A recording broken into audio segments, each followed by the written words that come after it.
Looking for an easy-to-use glue-on adhesive that truly goes the distance, from shoeing to major repair?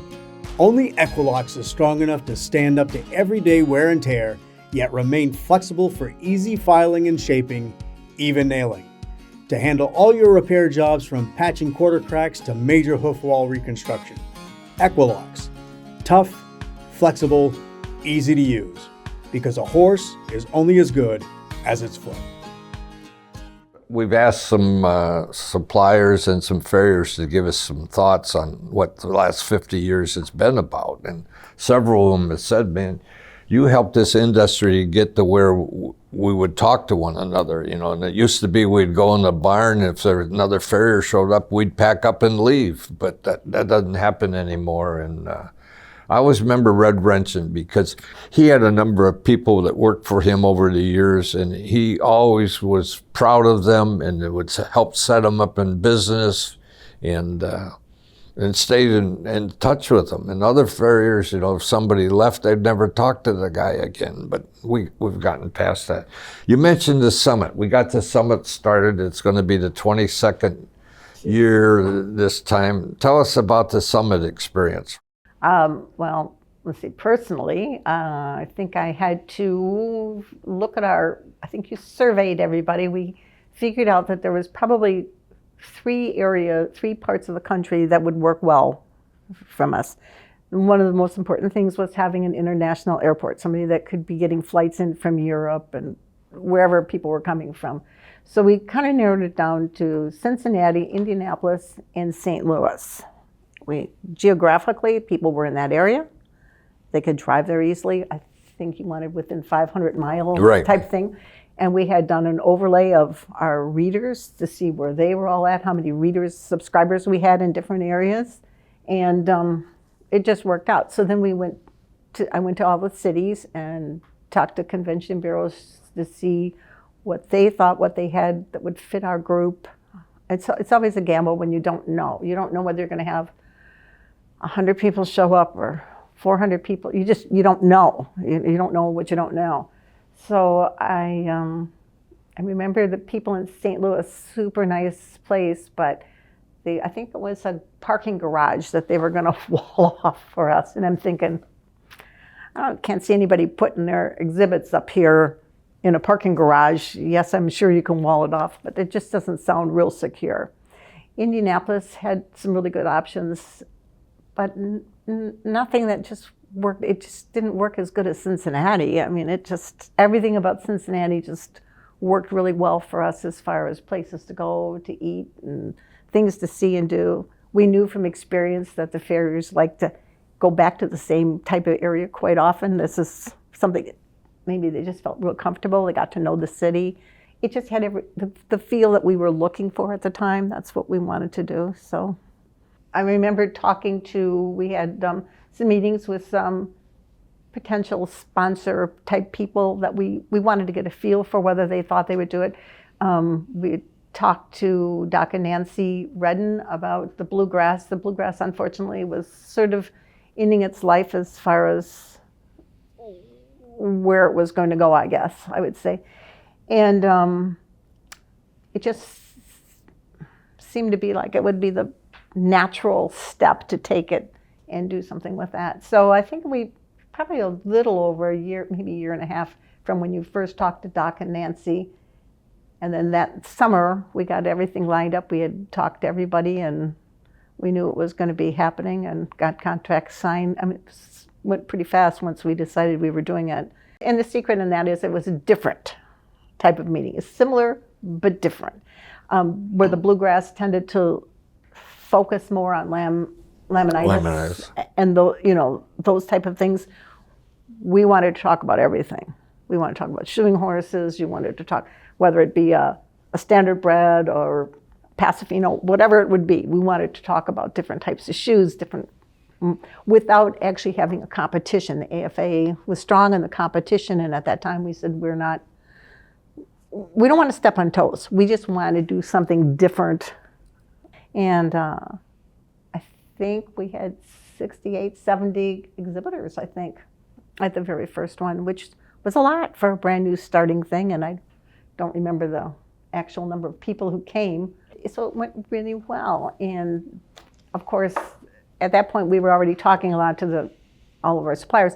So they were comfortable coming back to us and saying, hey, how about this? Did you guys think about this and that? So we got like feedback from people that helped us do more. We were able to see where, actually attending one, you could see where, I don't like to call them the holes were, but there was a downtime for the exhibitors when they were here and then they were coming back. Well, what do we do here? And then that's when we started like a little business meeting. We found somebody to come in and talk to them, and we got them a little lunch, and we just kept trying to improve on things like that. So one of the good things we did is we didn't have you didn't have to pick and choose among things to go to, because the trade show hours were different than the lectures series. And one of the things we decided early on is we weren't going to have any actual shoeing of horses. You know, it takes an hour to shoe a horse or whatever, and there's a lot of downtime. We didn't do it.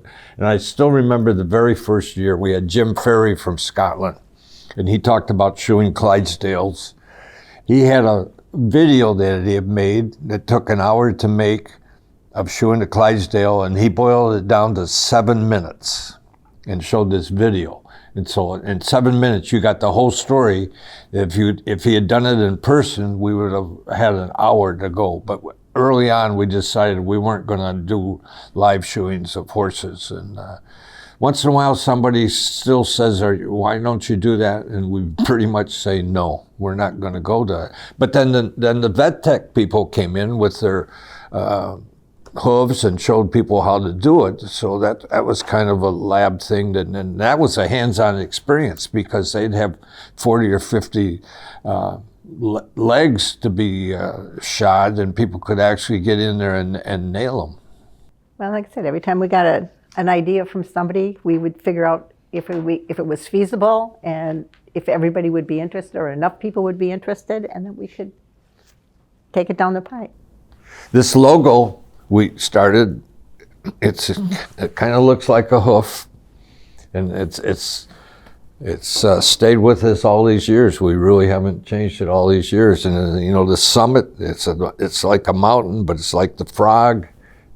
That's really, it's always been a great logo for us. So we're looking for a cover for this, and we haven't decided on this, but this is kind of what this is a Wait a minute. This is a reminisce thing too, because we've got all these covers on here, and this may end up being the real one, and it may not. But you look at all these issues on here. Here's the first issue, and all these covers in here, which reminds me of another story, and you brought it up once. The previous owners had done the buyer's guide in the November issue, and it ran 15 or 20 pages. And the first time we did it, Very ran. practice survey, you mean? Yeah, but then we did a buyer's guide too, a catalog in November. And anyway, the first one we did was probably 160 pages or so. But I remember we worked 19 straight days, including 2 weekends, to get this issue out to the printer. Remember that? Mike Gellenberger, 21 straight days in the office. I think Pam and I were at 13 or 15 straight days. Right. It was a lot, Right. but it got done. Right there's pretty much the history of 50 years of Farriers Journal. I think, didn't the 25th anniversary, didn't you run in the center section? Didn't you run this first issue?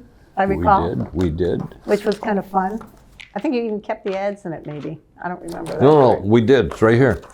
Okay, yeah. It's 8-page was the first one Henry put out. And actually, this one was hand addressed to Bud Beeston at the Oklahoma Farriers College at Sperry, Oklahoma in those days. But I don't think he had an ad in the first one, but one of the first ones we did. yeah, there's Horseshoe Sales, Conroe, Texas. That would be who? C&M. Yep, Well, that's right there, C&M. They were the first one. Yeah. And there's an article in here about them on C&M. 4 issues a year, $5. Nowadays, I wouldn't even cover the postage. Right. It's when you look back though on this kind of stuff, these little memory tweakers. I mean, I remember them. I would imagine a Farrier is going to remember them a lot better than me. But there were so many little interesting things that happened. The Horseshoeing Hall of Fame, I was telling you about that when your dad had his first cup of coffee in my presence, whatever that was about. But just, we walked through the museum, we looked, it was right after the first bluegrass. We walked through this museum, we looked at it, and your dad goes, "This is a great idea. We should get somebody to photograph this whole thing." I believe they told you they were going to take it down after 6 months or... Well, they were going to take it down after bluegrass was over. I knew it was coming up quick. Yeah. And your dad talks him into hanging in there with it long enough to get a photographer down there who photographed the entire exhibit. And then he's figuring out how to lay it out, and he goes, "Okay, and now you've got room for 1, 2, 3, 4 ads or something." I forgot what you told me, 4 or 6 or whatever it was. He said, "So you got to go sell those." So I made a few calls and sold them, most of them right off the bat. I still had, I'm going to guess it was the inside front cover, but I can't exactly remember. Bernie Chapman sitting at my kitchen table. I know where you're going. Bernie's sitting there looking at this mock-up of this thing at my table, and he goes, "Can I use your phone?" I said, "Sure." Calls up Ed Kenny at Thoroughbred and goes, "Ed, I'm looking at this thing. It's great. You got to be in this. Here, Ed wants to talk to you." "Okay, it's on. Okay, thanks, Ed." Yeah. I think it was called They Shoe Horses, don't they? Yeah, yes. The report. Yeah. Yeah, it was, but I mean, that was one of those, again, the connections, talking to people. It was great. We hired a photographer out of Louisville to do this, and they closed it down the first or second day of Bluegrass Laminitis. And the day after they closed it down, before they took it down, he went in there and photographed it. And by Saturday of that week, the last day of Bluegrass Laminitis, he showed up in the morning and showed us the pictures. That was crazy. And we sat on it for a while, but probably 50 people in the Hall of Fame now, because we give it out two or three a year, including a foreign one. And we've also extended it from the International Horseshoeing Hall of Fame to the International Equine Veterinarians Hall of Fame. So we get at least one veterinarian in each year, and we try to get in one foreigner. But this program has grown, and you don't realize how important it is to these people. One of the things I always liked doing was getting on the phone and calling up a guy and said, "Hey, you're getting into the Horseshoeing Hall of Fame." And now, 2 years ago, we put in Robbie Miller from South Africa, who paid his own way to come to the summit to do this, and it means something to him. And even when the equine vets talk about their people, you'll see that they put in there that the guy's a member of the International Equine Veterinarians Hall of Fame. But it's getting more impressive. We're doing a better job of presenting it, and we announce them at the summit each year, and we usually put together a short video on these guys, what some of their friends say about them. I think it's perceived as a little bit more professional. I think for a long time, particularly when it first started, we would run into farriers that would say, "Oh, I'm just a horseshoer, I'm not a farrier." They saw that as a fancier term or something. Right. And we always used to laugh about that because it's the same. But they didn't want to admit that they were at this certain level. And I think just with the continuing education that's come through as a result of things like the summit and the AFA conventions and stuff, and all the local conventions that they do, the little mini hands-on clinics like the chapters do, just continuing education. So it's elevated the status of the whole industry. So when you kind of put this little star at the back of your name that says you happen to be a member of the Hall of Fame, you've been recognized by your peers that you are among the best. And that is really high honors. So it's pretty cool to watch and see that happen, and then it's continued to grow this way. Every year it seems to become more important. I think the people get in there more grateful and more thankful than they ever been before. And it means something to them. It's like when Robbie Miller comes from South Africa, pays his own way to come, it means something. So Alice, you spent 23 years with us on the American Farriers Journal and the International Hoof Care Summit. What was the greatest thing that happened during these times? Boy, that is a tough question. I probably had a few highlights. One of them was I served as the Farrier Industry Association secretary for 10 years, which was really neat. And really, I think it was really a highlight of a lot of things. I would probably say the other thing was the opportunity. I mean, don't get me wrong, but I got paid to go hang out with people that I enjoyed hanging out with. Are you kidding me just now? That was fantastic. So the opportunities I went to all over the country and, with different conventions because they moved all over. I got to go overseas. I really enjoy doing things like that. So it's really hard to put it all into, choose a moment type of a thing. But for instance, Lee Green had this pack trip out into Sierra Nevada mountains. I did 3 pack trips with him. Was it an industry highlight? I don't know about that, but for me it was a highlight. To be packing out there into the mountains in the middle of nowhere, it was fabulous. I remember the last trip I made right before 9/11, got me stranded out there, but sitting around the campfire, and here's Lee Green, Bill Miller, Dave Willis, Hank McEwen, little group of these very elite farriers, and me, who didn't even really know how to saddle a horse, And I'm thinking, this is like a pinnacle. A young farrier would kill to be sitting here around the campfire with these guys. It was absolutely fabulous. It was just, so they're weird things, I guess I would say, that compared to maybe people like to invent whatever they would come up with. Mine was more about just keeping these fantastic moments happening in my life. And these trips were unusual for Alice because she'd get up in the mountains and she couldn't get on her phone. I didn't even have a cell phone back then. but it was weirder. Yeah, I'm afraid of heights. I didn't know better. Red Wrenchen and his wife Kate came with us on one because I kept telling Red how great they were. So they came with us. We went up in the mountains. And I'd already been on the first one, so I knew what to expect. Again, I don't like heights.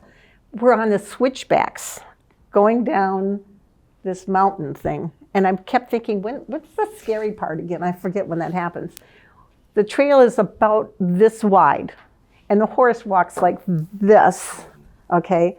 And as it comes to the switchback, literally takes this foot, wraps it around like this, and you are now hanging out in the middle of nowhere, hoping that this horse knows what it's doing, right?